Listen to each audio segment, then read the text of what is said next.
আপনার স্ত্রীকে ভালোবাসুন, এমনভাবে ভালোবাসুন যাতে ছেড়ে যাবার কথা ভাবলেই তার অন্তর কেঁপে ওঠে। যে ভালোবাসায় কমতি হলেই নিঃশ্বাসের ঘাটতি হয়, অচল হয় সবকিছু। এমনভাবে ভালোবাসুন যাতে তার প্রতিটি মোনাজাতে আপনার জন্য থাকে বুক ভরা কৃতজ্ঞতা। চোখের পানির সাথে থাকুক আপনার সাথে বেঁচে থাকার তীব্র আকাঙ্ক্ষা। আগলে রাখুন তাকে পরম মমতা ভরে হৃদয়ের অন্দরমহলে। আগলে রাখুন খুব যত্ন করে।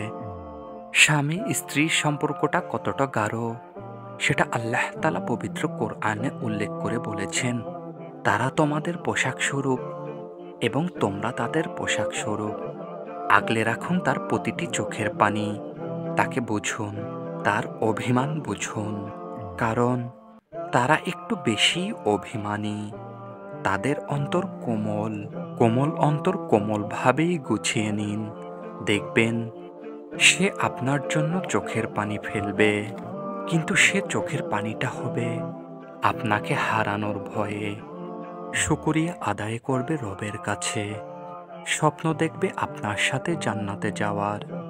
তোমাদের মাঝে ওই ব্যক্তি সবচেয়ে উত্তম যে তার স্ত্রীর কাছে উত্তম।